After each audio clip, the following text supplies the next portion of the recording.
میرے میٹھے اور پیارے اسلامی بھائی، ہمارے بزرگ اپنی نفس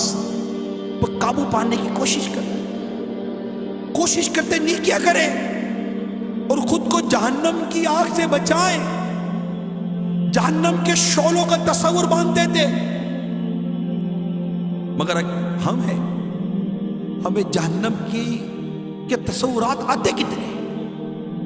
وہ بندہ بھی کتنا عجیب ہے جو یہ جانتا ہے کہ دوزخ سخت ترین عذاب کا مقام ہے، پھر بھی گناہوں کا ارتکاب کرتا ہے، پھر بھی اپنے نفس کا محاسبہ نہیں کرتا، پھر بھی خود کو گناہوں سے بچانے کی کوشش نہیں کرتا، پھر بھی اپنی آنکھوں کی حفاظت کی کوشش نہیں کرتا، پھر بھی اپنے کانوں کی حفاظت کی کوشش نہیں کرتا، ارے پھر بھی غیبتوں پہ غیبت کیے جا رہا ہے، چغلیوں پہ چغلیاں کیے جا رہا ہے، فلموں پہ فلمیں دیکھے جا رہا ہے، گانوں پہ گانے گنگنا ہی جا رہا ہے، سوچتا نہیں، ارے کبھی جہنم کے بارے میں سنا بھی ہے، کبھی جہنم کا تصور کیا بھی ہے۔ سنو اگر جہنم کو سوئی کی نوک کے برابر کھول دیا جائے تو اس کی تپش و بدبو سے ساری مخلوق ہلاک ہو جائے۔ اہل جہنم کا جو مشروب پینے کے لیے دیا جائے گا، اہل جہنم کو جو مشروب پینے کے لیے دیا جائے گا وہ اس قدر خطرناک ہے کہ اگر اس کا ایک ڈول دنیا میں بہا دیا جائے تو دنیا کی تمام کھیتیاں برباد ہو جائے، نہ اناج اگے نہ پھل۔ کبھی سوچا جہنم کا تصور کیا؟ جہنم کے سانپ اور بچھو بے حد خوفناک ہیں۔ حدیث شریف میں ہے جہنم میں عجمی اونٹوں کی گردن کی مثل بڑے بڑے سانپ ہوں گے جو دوزخیوں کو ڈستے ہوں گے، وہ ایسے زہریلے ہوں گے کہ اگر ایک مرتبہ کاٹ لیں گے تو 40 سال تک ان کے زہر کی تکلیف نہیں جائے گی، اور لگام لگائے ہوئے کھچروں کے برابر بڑے بڑے بچھو جہنمیوں کو ڈنک مارتے رہیں گے، ایک بار ڈنک مارنے کی تکلیف 40 سال تک باقی رہے گی۔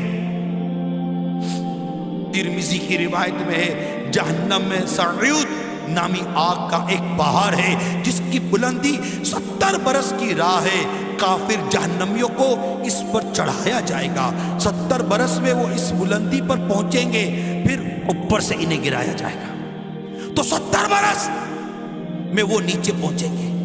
اسی طرح ان کو عذاب دیا جائے گا۔ جہنم کے ایسے خوفناک عذاب کا تذکرہ سننے کے باوجود بھی جو گناہوں سے باز نہ آئے اس پر واقعی تعجب ہے، جو تک خیال نہ کرے، سوچے نہیں، بے باکی، ارے بے باکی کیسی بے باکی؟ آخر انسان کو اس دنیا نے کیا دے دیا اور دینا بھی کیا؟ اس کی رنگینیوں میں گھومے، لوٹ مار میں مصروف ہے، قتل و غارت گری میں مصروف ہے،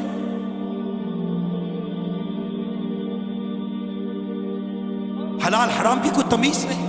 جو آتا ہے کھا لیتے، لذیذ غذائیں مزے لے کر کھانے والوں، جہنم کی بھیانک غذاؤں کو نہیں بھولنا۔ ترمذی کی روایت میں دوزخیوں پر بھوک مسلط کی جائے گی تو یہ بھوک ان سارے عذابوں کے برابر ہو جائے گی جن میں وہ مبتلا ہیں، وہ فریاد کریں گے تو انہیں زہریلی کانٹے دار گھاس میں سے دیا جائے گا جو نہ موٹا کرے نہ بھوک سے نجات دے، پھر وہ کھانا مانگیں گے تو انہیں پھندا لگنے والا کھانا دیا جائے گا تو انہیں یاد آئے گا کہ وہ دنیا میں پھندا لگے نوالے کو پانی سے نگلتے تھے، چنانچہ وہ پانی مانگیں گے تو ان کو لوہے کے زنبور سنسی سے کھولتا ہوا پانی دیا جائے گا، جب وہ ان کے منہ کے قریب ہوگا تو ان کے منہ بھون دے گا، پھر جب ان کے پیٹ میں داخل ہوگا تو ان کے پیٹوں کی ہر چیز کاٹ ڈالے گا۔ ایک اور حدیث پاک میں ہے زقوم یعنی تھوہر جو کہ دوزخیوں کو کھلایا جائے گا کہ ایک قطرہ اگر دنیا پر ٹپک پڑے تو دنیا والوں کے کھانے پینے کی تمام چیزوں کو تلخ بدبودار بنا کر خراب کر دے۔ میٹھے اسلامی بھائی غور کیجیے، جہنم میں ایسا ہولناک عذاب ہونے کے باوجود آخر انسان گناہوں پر اتنا دلیر کیوں ہے؟ اتنی اس طرح کے واقعات بیان کی جاتے ہیں، حدیثیں بیان کی جاتی ہیں، اتنی ڈرانے والی باتیں بیان کی جاتی ہیں، لیکن نہ جانے کیا ہو گیا ہے ہم کو، جیسے کہ نا وہ ہم نہ سدھریں کی قسم کھائی ہے، آتے بیٹھتے سنتے، بعض اوقات دیکھا گیا ہے بیان میں، بعض اوقات دیکھا گیا، افسوس بھی ہوتا ہے، سر بھی ہلاتے سر جھکاتے بھی، حقیقت یہ ہے کہ بعض اوقات آنسو کے قطرے بھی ٹپک پڑتے ہیں، احساس بھی ہونے لگتا ہے، خود سے بات بھی کرتے ہیں بعض اوقات بیان کے دوران، یار تو کر کیا رہا ہے، کیا کر رہا ہے، ذرا سوچ تو صحیح، اپنی زبان کے بارے میں کچھ تو تصور کر کہ جس کی زبان گناہ کرتی کرتی گزر گئی اور وہ بغیر توبہ کیے مر گیا، ایک تصور تو کر، اور اسی زبان سے اگر قیامت کے دن لٹکا دیا گیا، نکال کر لٹکا دیا، زبان سے لٹک رہا ہے، اے تصور تو کرے، جن آنکھوں سے بدنگاہی کی، جہنم کی آگ کی سلائی ان آنکھ میں ڈال کر کچ سے نکال دی جائے، تصور کرے، ارے جو کم سے کم جو تصور کیا جا سکتا کرے، کیا تصور کریں گے، جھڑ سی آتی ہے، جھٹکا سا لگتا ہے، مگر میں یہ پوچھتا ہوں، یہ جھڑ یہ جھٹکا، یہ افسوس، یہ شرمندگی، یہ سر جھکانا، آخر یہ ہماری تبدیلی کا سبب کیوں نہیں بن رہا؟ آخر ہم کب سدھریں گے؟ آخر اب کب بدلیں گے؟ آخر ہمارے گھروں کا ماحول گناہوں سے پاک کب ہوگا؟ کب ہمارے گھروں میں گانے باجے موسیقی کی آوازیں بند ہوگی؟ کب ہمارے گھروں میں بچوں سے لے کر بڑوں تک سارے کے سارے نمازی بنیں گے؟ ارے کب ہمارے گھر کی عورتیں شرعی پردہ کریں گی، مدنی برقع پہنیں گی؟ کب ہمارے بچے نمازی ہوں گے؟ کب؟ ذرا سوچیے، ارے کب ہمارا روزگار انتہائی حلال اور پاکیزہ روزگار بنے گا؟ کب؟ سوچو، ارے کب فلمیں ڈرامے دیکھنا بند کرو گے؟ سوچو، کب شراب چھوڑو گے؟ سوچو، کب؟ دنیا کی محبت، دنیا کی رنگینی، دنیا کی چاہت، دنیا کا مال دولت، عیش و آرام، شہرت طلب، ارے تو نے منصب بھی کوئی پایا تو کیا، قصر عالی شان بنوایا تو کیا، تو نے منصب بھی کوئی پایا تو کیا، قصر عالی شان بنوایا تو کیا، ایک دن مرنا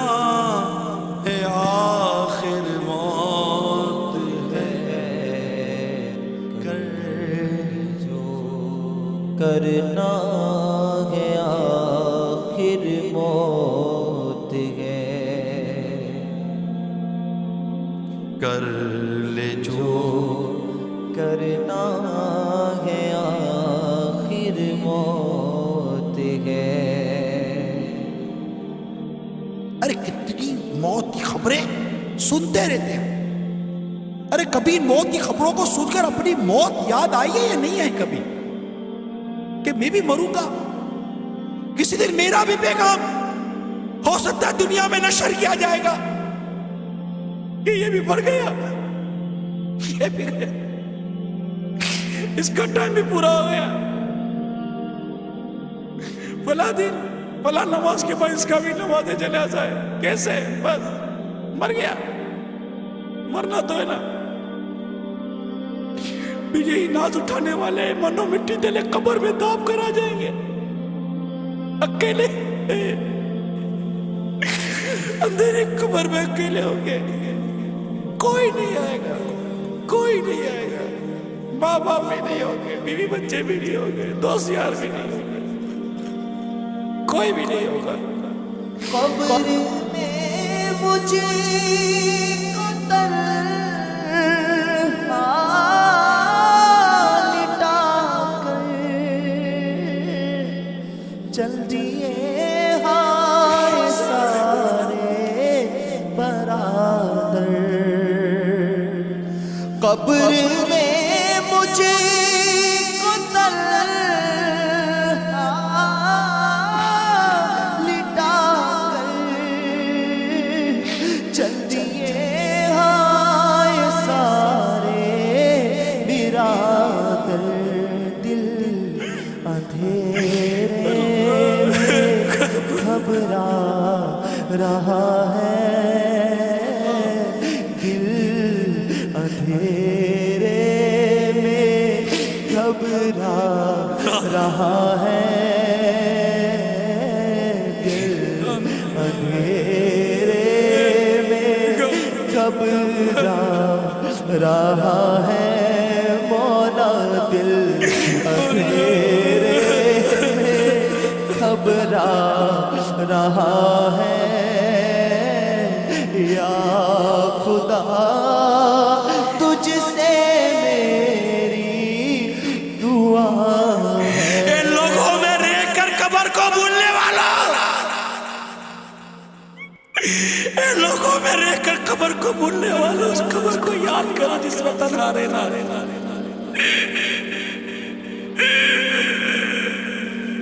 قبر میں مجھ کو تنہا،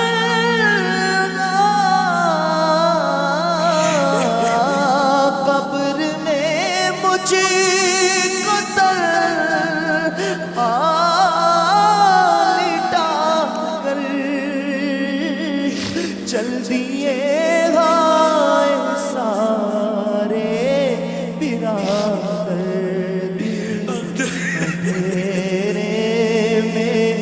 گھبرا رہا ہے، یہ دل کون تیرا سے گھبرا رہا ہے، پے مصطفیٰ جگمگا یا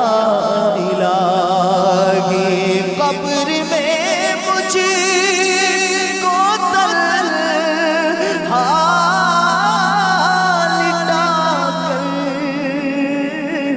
چل دیے ہائے سارے برادر، اندھیرے میں گھبرا رہا ہے، مولا دل اندھیرے میں گھبرا رہا ہے، مولا یہ ہو نہیں سکتا، یہ بتا دو، یہ نہیں ہو سکتا کہ ہماری قبر میں کوئی اور ہوئے گا، ابھی ہوں گے اکیلے۔ یہ نہیں ہو سکتا کہ ہماری قبر میں کوئی لائٹ جلائی جائے گی، یہ نہیں ہو سکتا کہ ہماری قبر میں کوئی روشن دان نکال دی جائے گی، کوئی ہوا کا انتظام اندر میں اسپیشل کیا جائے گا، کوئی اندر میں بستر لگا دیا جائے گا، کوئی اہتمام کیا جائے گا، نہیں ہوگا۔ ہمارے کپڑے الماری میں لٹکتے رہ جائیں گے، وہی اندر بڑے رہ جائیں گے، وہی باہر سے کپڑ لا کر پہنا دیں گے، وہی گلا ہوگا، وہی جو سب کے ساتھ ہو رہا ہے وہی ہوگا، کیا ہوگا؟ ساری یہ رونقوں میں ہم اس گڑھے کو بھول گئے۔ کیسے نادان ہے وہ، کیسے نادان ہے۔